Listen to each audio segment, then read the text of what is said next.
के साथ लश्कर आतंकी अब्दुल रऊफ का बड़ा कबूलनामा सामने आया है। ढह रहा है पाकिस्तान, जल रहा है बलूचिस्तान। रऊफ ने कहा है पीओके और बलूचिस्तान में असंतोष बढ़ रहा है। पाकिस्तान के भीतर हालात बिगड़ने का दावा है। भारत विरोधी साजिशों से जुड़े होने की भी बात कही है। ऑपरेशन सिंदूर का भी जिक्र किया है। बयान से पाकिस्तान की आतंकी नीति पर सवाल उठे हैं। तो ये बड़ी खबर आपको बता रहे, पाकिस्तान से जुड़ी ये अहम खबर, जहां लश्कर तैयबा से जुड़े आतंकी अब्दुल रऊफ ने कथित कबूलनामे ने कई नए सवाल खड़े कर दिए हैं।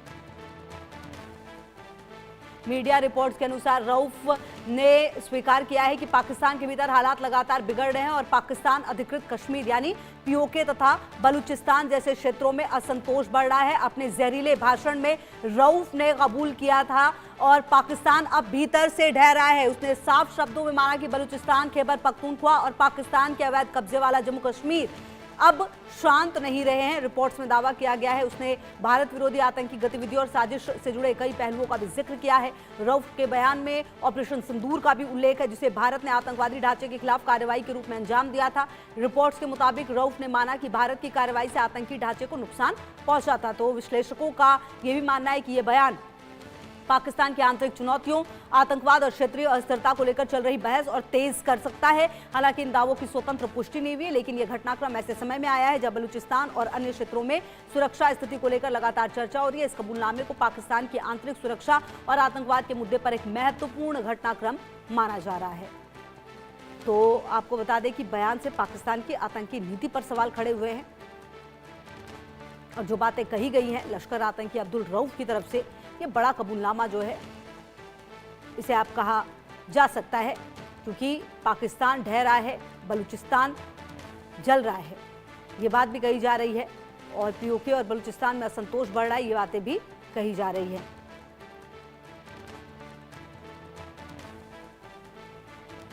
और आशिक मीर मेरे सहयोगी ज्यादा जानकारी के लिए इसी खबर पर मेरे साथ जुड़ गए हैं। आशिक मीर, देखिए ये बात तो हम लगातार समझ रहे हैं, तस्वीरें जो सामने आ रही वो भी तस्दीक करती है कि बलूचिस्तान और पीओके में, खैबर पख्तूनख्वा में, चाहे सिंध में, हर जगह पर पाकिस्तान जो है वो तार तार होने पर है। अब ऐसे में आतंकी रऊफ की तरफ से जो बातें सामने आई है उसके क्या मायने हैं, और कहीं ना कहीं ये कहना कि इन जगहों पर असंतोष बढ़ रहा है, ऑपरेशन सिंदूर का भी जिक्र किया गया है, क्या मायने इस बयान के और इस कबूलनामे के?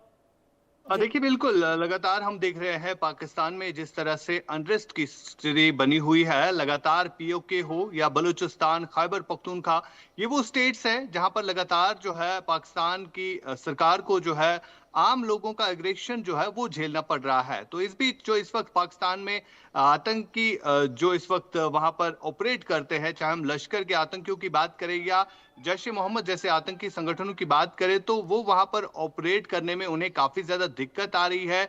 क्योंकि अगर हम पीओके की बात करें तो ज्यादातर टेररिस्ट रिक्रूटमेंट जो है पीओके के इलाकों में ही होती थी, लेकिन बीते 2 महीने से ज्यादा वक्त से जिस तरह से पीओके काफी ज्यादा डिस्टर्ब है, वहां पर लोग जो है सरकार और पाकिस्तान की आर्मी के खिलाफ लगातार विरोध प्रदर्शन कर रहे हैं। तो इस बीच ये टेरर रिक्रूटमेंट कैंप्स जो है वो काफी ज्यादा इफेक्टेड हुए हैं और वहां पर जो लोगों से कहीं ना कहीं डोनेशन जमा किया जाता था वो भी अब बंद हो गया है, क्योंकि लोग जो है अब खाने पीने की चीजों के लिए तरस रहे हैं। तो इन आतंकियों को अब कहीं ना कहीं वहां पर जो है ये चीज महसूस हो रहा है कि हालात जो है पाकिस्तान में ठीक नहीं है। हालांकि लगातार जिस तरह से अब बयान पे बयान सामने आ रहे हैं, इससे पहले भी लश्कर के कई सारे ऐसे आतंकियों की तरफ से यही बयान दिए गए थे कि जो पाकिस्तान के अंदर हालात है वो काफी ज्यादा जो डरावने वाले हैं, क्योंकि पाकिस्तान के भीतर ही कई सारे आतंकियों का खात्मा जो है वहां पर जो है अननोन गनमैन की तरफ से किया गया। और अब जिस प्रकार से वहां पर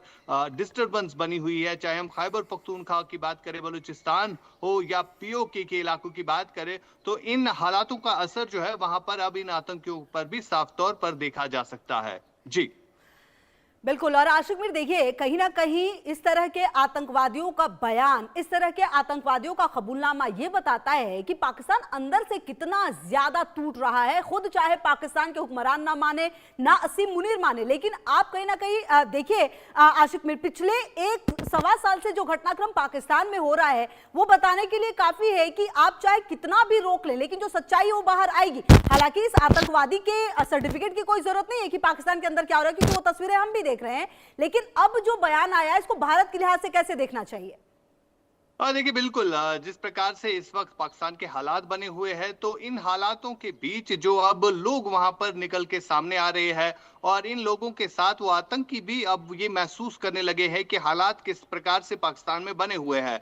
फिलहाल भारत की तरफ से लगातार जो है अब पीओके के लेकर जो है बात की जा रही है, क्योंकि पीओके के लोगों की तरफ से भी अब भारत से ही अपील की जा रही है कि जो वहां पर पाकिस्तान की सरकार और सेना जुल्म कर रही है आम लोगों के खिलाफ, इस पर जो है अब भारत बातचीत करना चाहिए। और भारत ने स्पष्ट किया है पहले ही कि जब पीओके के लोगों को खुद लगेगा कि वो पाकिस्तान के हाथों सेफ नहीं है, उस वक्त जो है भारत एक्शन करेगा। फिलहाल पीओके के लोगों को भी इसी चीज का इंतजार है कि कब भारत की तरफ से कोई कदम उठाया जाएगा जिसकी वजह से उन पर ये जुल्म जाती जो है वो खत्म हो जाए। अगर हम देखें, पाकिस्तान के कई सारे ऐसे स्टेट्स हैं जो बुरी तरह से इस वक्त प्रभावित हुए हैं। चाहे हम बलूचिस्तान की बात करें, वहां पर लोग जो है पाकिस्तान की सेना के खिलाफ है और लगातार वहां पर जो मिलिटेंट ग्रुप्स है, चाहे हम टीटीपी की बात करें जो कि खैबर पख्तूनख्वा में ऑपरेट करते हैं, और इधर बीएलए की तरफ से जो है हमले पाकिस्तान की सेना पर झेलने पड़ रहे हैं और लोग जो है वहां पर खुलकर पाकिस्तान की सरकार और सेना के खिलाफ विरोध प्रदर्शन करते नजर आ रहे हैं।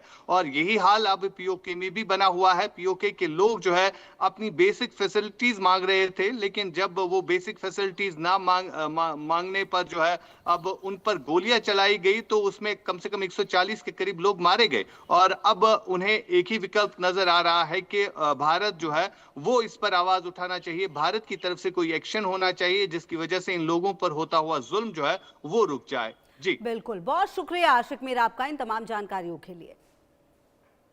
बढ़ते हैं आगे। जयपुर में वक्फ जमीन घोटाले में खुलासा हुआ है, मास्टरमाइंड नासिर खान अभी भी पुलिस की पकड़ से